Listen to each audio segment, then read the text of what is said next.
Привет, ты на канале Фыр-Кефир, меня зовут Лиза, и здесь мы играем в разные старые и новые игры, поэтому подписывайся, бери чаечек, кофеечек и погнали. Ну что, у нас закончился демо-фест на канале. Прошел он хорошо, по моему мнению, в том плане, что 4 из 5 игры я добавила в избранное. Чё? Что? В смысле? Это я создала 16 февраля. Конечно, вот эта 3 глава. Чё? Сохранение было создано на другом устройстве. Доверяете ли вы? Да? Вы устройство, на котором было создано, вы должны выбрать «да», только если вы являетесь единственным пользователем устройства. Ну да, я являюсь. Что происходит? Что происходит? То у меня Google выходит из учетки, то вот это. Вот что это было? Короче, надо... кто это? Тварюка? Пройти нам до конца, выйти на какую-нибудь концовку, и буду ли я переигрывать концовки, я не знаю. Их там вроде как 6, что ли? А про что я говорила? Про то, что 4 из 5 игр я добавила в желаемое, вот, и кто может посмотреть, и кто хочет, может посмотреть, какие демки мы проходили на этом фестивале демок, и тоже поиграть, и тоже посмотреть, и тоже добавить в желаемое, соответственно. Так, наш герой пошел в лес. Он решил встретиться с тварюком, дойти до него и убедить его помочь себе в ситуации с его дружками, которые за ним как бы типа охотятся. Давайте посмотрим, что у него выйдет. Облака, почти полностью скрытые густой кроной деревьев, висели над бескрайними просторами леса. Мох, пропитанный влагой, стелился под ногами, как мягкий ковер, приглушая звуки шагов. Воздух, насыщенный запахом земли и гниющих листьев, влажный и тяжелый, оседал в легких, дурманя голову. Шепот листвы, редкий треск веток под ногами, далекие крики птиц создавали иллюзию другого измерения. Здесь я ощущал себя ничтожным человеком, незваным гостем. Мысли о прожитой жизни медленно наполняли сознание. Бесконечная борьба за деньги в тихом углу мегаполиса, где каждый новый день приносил новые испытания. Жизнь барыги, полная страха и постоянной перспективы любого пиздеца, отравляла душу, выставляя наружу ее недостатки. Я даже не заметил, как стал параноиком, который в самый обычный вечер ждет, что к нему в дом кто-нибудь вломится. Воображение рисовало лица людей, чьи жизни были отравлены моим посредничеством, их наполненные горечью отчаянные глаза. Здесь, в чаще леса, все мое прошлое ощущалось грузом, тянущим меня к земле, к осознанию, что я сам вырыл себе яму.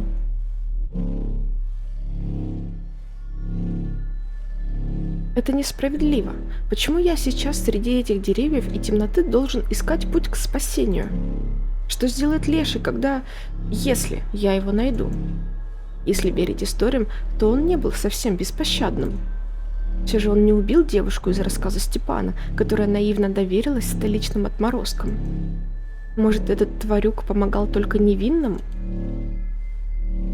А наш-то герой не особо невинен. Если это так, то мне пиздец, усмехнулся я. Да-да-да. Мысли о тварюке и его возможной крыше уже не приносили утешения. Они скорее вгоняли меня в новый ужас. Что если он вовсе не союзник, а еще одна угроза, которая гораздо страшнее любых городских бандитов? Что если я просто здесь сдохну? Даже не знаю, что хуже, сдаться ментам или пойти ночью в лес искать лешего. Какой же пиздец. Я заходил все глубже в лес, который уже превратился в ловушку. Я будто попал в пасть огромной бешеной собаки, которая постепенно сжимает челюсти, оставляя все меньше пространства для дыхания. Каждый шорох, каждый скрип ветки заставляли мое сердце замирать от страха. Я вновь вспомнил, как бабушка, сидя у печи, тихим голосом рассказывала мне свои истории. «Помни, Леша, лес всегда смотрит», — говорила она, глядя мне прямо в глаза. «Знает все твои помыслы, а страх за версту чует, питается им». Теперь ее слова звучали в голове как предостережение. Потеряв счет времени и пройденного расстояния, я старался подавлять внутренний страх.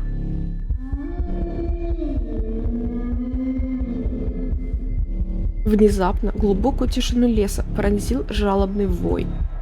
Я оцепенел, сердце забилось с удвоенной силой, рискуя пробить грудную клетку. Затаив дыхание, я пытался уловить, откуда доносится этот тоскливый звук. Вой повторился, теперь настойчивее, как будто зазывая к себе. Сердце стучало в груди все громче. Внутренний голос навязчиво звенел. Просто блуждая по лесу, я ничего не найду. Повинуясь зову, я сдвинулся с места, медленно, с каждым шагом приближаясь к источнику звука. Так там сейчас волки. А у нас есть чем отбиваться? А у нас сейчас будет выбор, помочь волку или нет? Я пробрался через заросли кустов и вышел на открытую поляну, освещенную бледным лунным светом. И там, в этом лунном свете, тряслась фигура большого черного волка. Капкан глубоко и безжалостно вцепился в одну из его лап. А чё, волк? Они же своих бросают, мне кажется. Нет хилых вот таких вот ребят. Ну, в смысле, если мы его вытащим, у него раненая нога, он не может ни бегать, он не может охотиться. И стая, они же не живут по одному, волки. Стая его просто бросит или съест, я не знаю. Скуля... А может, у меня спуталось с каким-то с другим животным, может, я все набрала. Скуля от боли и дрожа в скорчившейся позе, волк уже не предпринимал попыток освободиться. Его взгляд, пропитанный страданием, пронзил меня. Животное будто надеялось на мою помощь. Ну ни хрена себе квест, подумала я. Я стоял на месте и не мог успокоить дрожь в руках, а чувства лихорадочно прыгали от жалости к страху. Собрав остатки самообладания, я приблизился к волку. Ой, хера себе, он смешной. Уйти или открыть? Давай мы сохранимся. Сохранить? Где? А, вот, 2. Пустой слот. Отлично. Назад. Я хочу ему помочь. Я верю, что Тварюк увидит это и поможет нам в ответ. А с другой стороны, есть вариант, что мы освободим волка, и он нас съест. Да, как бы. Открываем. Зверь встретил меня слабым рычанием, наполненным болью и предостережением. Ужас колючей хваткой сковывал все мои движения, но я собрал остатки мужества и решился действовать. Так, открыть этот капкан голыми руками не выйдет. Хорошо, что я все-таки оставил при себе нож. Нож мы взяли в самом начале игры. Открыть. Что, жмишь? Я жму. Ты хера себе не игра. Давай, я жму. Давай. Господи, а если мне не получится, он меня съест? Вспотевшие от страха ладони едва удержали нож, соскользнувший с механизма капкана. У меня что, не получилось? Волк дернул лапой и щелкнул зубами, а я отпрянул, едва удержав равновесие. Глаза зверя смотрели на меня с такой смесью боли и человеческого понимания, что холодок пробежал по спине. Нужно взять себя в руки и попытаться снова. Я проиграла, да ты чё? Давай. Так, как жать? Смотри, подожди. Короче, это из зайчика я в курсе темы, что нужно жать и мышку, и пробел одновременно, чтобы попытаться спасти Катю. За это ачивку давали. О, господи, все, мы побежали от волка. Да ну нахуй, блядь. Да ну! Ёбаный волчара. Нахера я к нему полез вообще? Я бежал и чувствовал себя добычей, которую преследует хищник. Последний раз казалось, я так убегал в детстве в этом же лесу от Тварюка. Мы сейчас прибежим к Тварюку в объятия, я тебе говорю. Я перепрыгивал через коряги, резался о кусты, ловил лицом сухие ветви деревьев. Я не знал, преследует ли меня волк, но останавливаться и проверять даже не думал. Кажется, от испуга я бросил нож где-то у капкана, дурак. И в случае встречи с бешеным волком буду без оружия.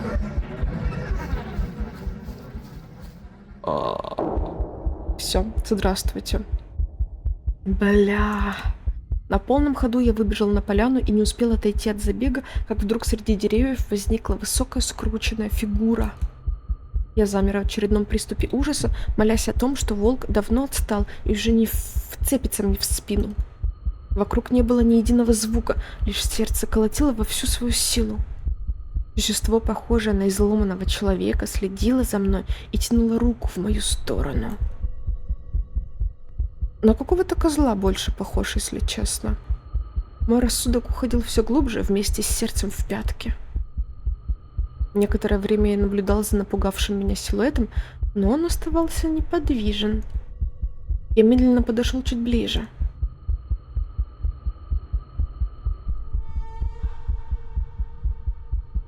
А, Что-то я вижу гриб. Может, это типа вырезанный из дерева истукан какой-то? Спокойно. Когда я наконец осмелился подойти, стало очевидно. Это было всего лишь коряга. Нервный смешок вырвался из груди, тщетно пытаясь смахнуть напряжение. Я внимательно вгляделся в неестественно изогнутый ствол дерева. На одной из веток, похожей на вытянутую руку, болтался мухомор. Его алый оттенок напоминал уголек сигареты, тлеющий в темноте. В голове звенел вопрос, каким вообще образом он мог оказаться на ветке, словно его повесили туда специально для меня. Да уж, лес сегодня оказался по-особенному полным намеков. В смысле, мне надо гриб есть? Мне его съесть? Сам не ожидая от себя, я выкрикнул вслух. Мой голос эхом разнесся по чаще леса и растворился, так и не получив ответа. Ну что, Алиса, в стране чудес есть грибы?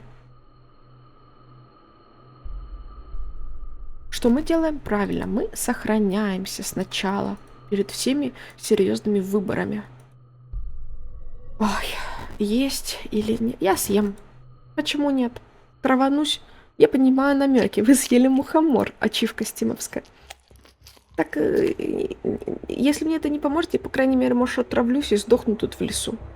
И мне не надо будет рассчитываться с дружками.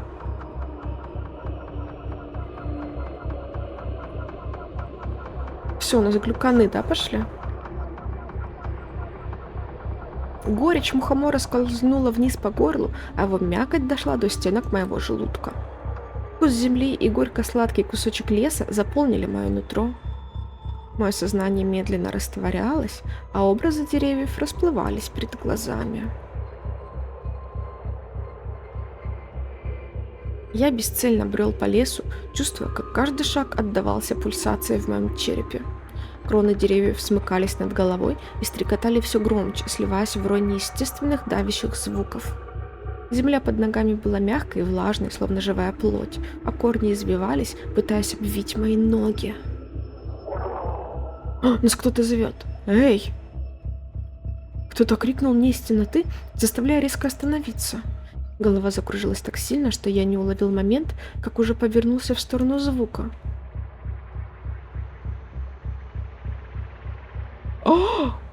В смысле, что они тут делают? За деревьями прорезались хорошо знакомые мне фигуры. Фу, ну эти вообще чисто трупаки какие-то, смотри, а у этого хищные зубы. Обнажив зубы, они хищно скалились на меня, как на добычу. Чё, гнида, решил в лесу зашкериться? Я тебя ща буквально с этим лесом перемешаю. Мы разорвем тебя на куски, а потрохами удобрим землю, понял? Не, мы покромсаем тебя так, что каждый зверь в этом лесу получит по кусочку. А ты будешь вопить, как забитая шавка.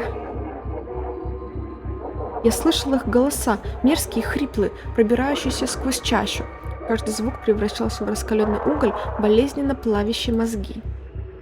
Эти твари не люди. Я их ненавидел до дрожи, до леденящего яда, разливающегося по венам. Ёбаные черти!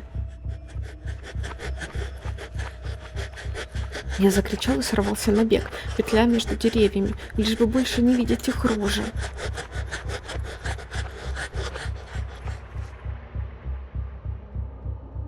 Я бежал долго, и когда легкие стало жечь изнутри, перешел на шаг. Ощущение чужого присутствия никуда не исчезло. Тени деревьев двигались в такт моим шагам, и я всем нутром чувствовал, как кто-то или что-то все время следит за мной из глубины чащи. Глядевшись во тьму, я увидел бабушку. Ой, какая-то она тоже без рта, без глаз. Мне захотелось броситься вперед и обнять ее, но искаженное до ужаса лицо внезапно заговорило тихим, хрипящим голосом. Однажды трусливый мальчишка решил избежать от бед своих. Отправился он в глубины леса на поиски лешего, чтобы о помощи попросить. Крики нелюдские в ту ночь с другого конца леса услышать можно было. А что с ним стало, бабушка?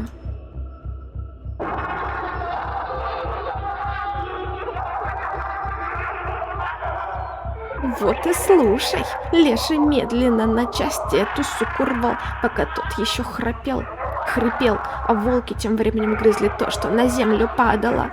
Это что, плохая концовка у меня получилась? Из-за того, что я гриб съела, вот это глюконами у меня все заканчивается такими. Я безрассудно плутал по темной чаще, то шел, то внезапно срывался на бег, не разбирая дороги. Я потерялся во времени и пространстве. Сознание сдавливало изнутри, а ноги дрожали так, что я едва мог ими шевелить. Звуки леса сливались в тихий шепот, создавая единую вибрацию. Я не хочу плохую концовку. Вдруг, словно со всех сторон, звучал давящий скрипучий голос. «Зачем ты пришел ко мне?» Это нас Тварюк спрашивает. «Помоги, меня хотят убить!» Моя просьба вышла жалкой. Голос дрожал, а дыхание сбивалось в хрип. Лес молчал. Все вокруг затихло, только редкие капли росы с ветвей срывались на землю. Это слезы таких же неудачников, что однажды пришли сюда, как я, и не смогли уйти обратно. Голос снова затрещал. «Ты не первый, кто ко мне приходит. Многие искали спасения среди моих деревьев». Он сейчас что-нибудь взамен попросит, нет? Они нашли его? Мои слова растворялись в воздухе, а лес лишь внимательно слушал, не спеша давать ответы. Он живой. Ветер был его дыханием, его сердце билось ритмом ударов дятла, его корни переплетались в вены, а миллионы червей кровью струились под землей. Прикольно. Все, пришел. Ты прошел туда, куда не должны доходить ни твои ноги, ни твоя душа. Тут кровь легче дождя впитывается в корни.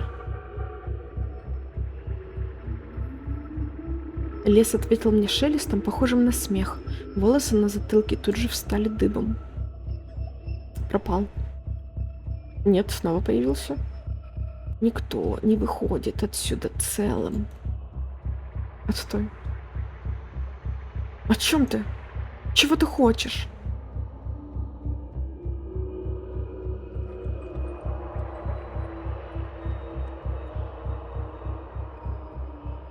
Смотри, прям, только это человек прям какой-то. Раньше его не таким показывали. О, Господи, охереть.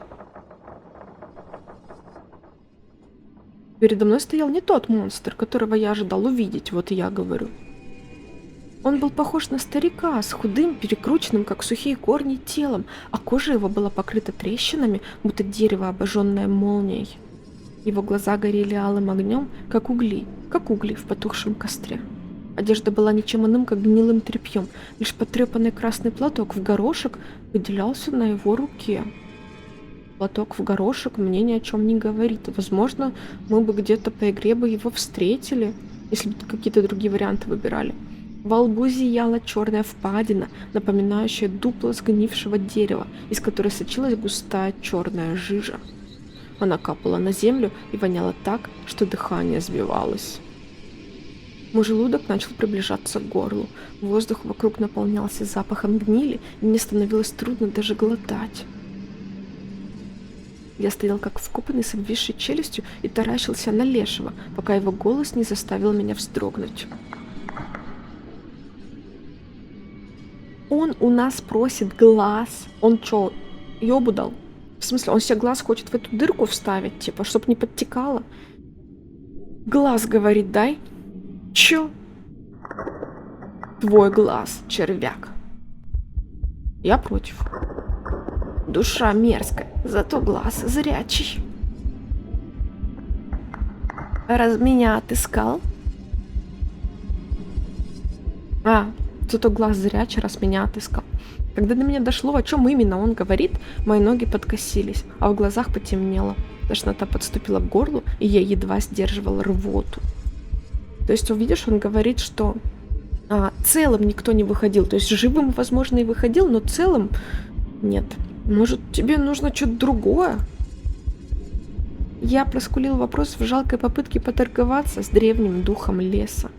Хотелось сорваться и побежать прочь, но мои ноги словно пустили корни, и я не мог пошевелиться.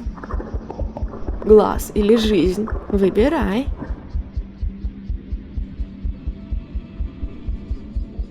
Мне надо выбирать. Давай сохранимся.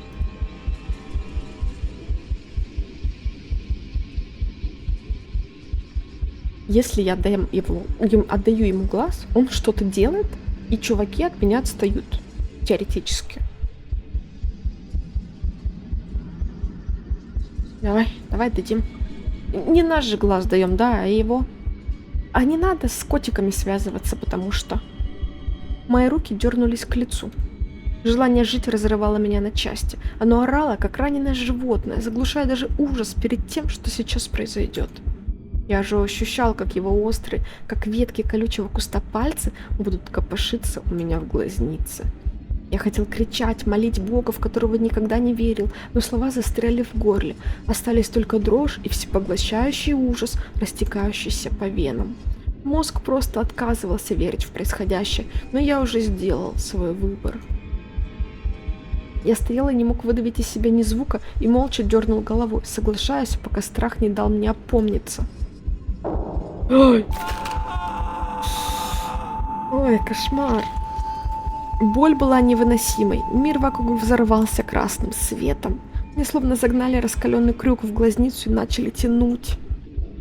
Я услышал хлюпающий звук, какой бывает, когда мокрое отрывают от липкого. Я чувствовал, как рвутся нервы и вены, как пульсирующее глазное яблоко выдирается из черепа. Какая жесть! Кровь текла теплыми ручьями по щеке, заполняя нос и рот, заставляя давиться ее металлическим тошнотворным вкусом. Сквозь завесу боли я услышал крики тварей, из-за которых я оказался здесь. Их раздирающие вопли, пропитанные первобытным ужасом, пронзили лес. Один из них орал так, будто его рвали изнутри. Его голос сорвался на хрип, и вместо слов раздался булькающий влажный звук, словно легкие превратились в кровавое месиво. Кто-то визжал, как свинья на бойне, прерываемый хрустом костей и рвущегося мяса. Я лежал и слушал, как леший рвет этих мразей на части, как их жизни затухают одна за другой. Сначала я хотел закрыть уши, но потом я не смог. Мне нравилось слышать это. Губы сами растянулись в улыбке, а в груди стало пусто и легко. Я громко рассмеялся. 3 недели спустя. Вот так просто. Это полиция, видимо, да? Войти.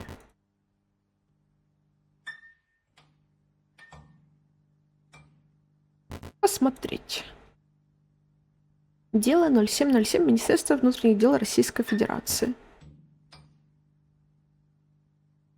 Это... В смысле, все, наш чувак в психушке. Охереть. А вот 3 жертвы, смотри.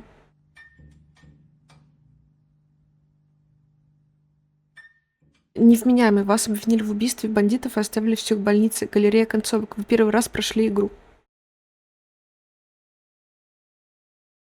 Я в шоке. Это какая концовка вообще? Это что за концовка? Галерея концовок, смотри, есть. Вот, видишь, 1 из 6 у нас. Можно почитать? Описание происшествия. А как мне почитать? Результаты экспертизы. Смерть всех погибших наступила в результате множественных разрывных ранений, нанесенных острыми предметами, предположительно деревянными кольями. На месте преступления были найдены отпечатки пальцев Смирнова, личных вещах погибших. Кровавые следы, ведущие от тел погибших к месту обнаружения Смирнова, совпадают с его группой крови. Непосредственно рядом со Смирновым было обнаружено предполагаемое орудие убийства в виде заостренного обломка дерева. На основании собранных Смирнов направляется на принудительное лечение в психиатрическую тюрьму. Подожди, Фомин вот этот, 90-го года рождения, он на 1 год старше меня. Ему 30 с лишним лет. В смысле, они хотят сказать, что мы сами их всех закололи, этих чуваков, и ничего этого не было, потому что мы якобы грибы сожрали, и это нам все привиделось, а на самом деле мы... А что с глазом-то тогда мы сделали? Смирнов находился в состоянии наркотического опьянения, вызванного употреблением галлюциногенных грибов. Были проведены осмотры места происшествия, фотографирование, снятие отпечатков пальцев и сбор вещественных доказательств. Тело отправлено на судебно-медицинскую экспертизу. Охереть. Это так неожиданно. Но я не буду сейчас другую концовку снимать. Я еще хочу посмотреть какие-нибудь другие концовки, конечно же. Хочу какую-нибудь положительную, где мы не в психушке оказались, например. Было бы неплохо. Наверное, не надо есть гриб. Вот. Но надо освободить волка. Посмотрим. Ладно. Все, спасибо за просмотр. Лайки, комменты, подписки. По ссылке в описании можно поддержать канал. Вдруг есть такое желание. И, короче, все. Пока-пока.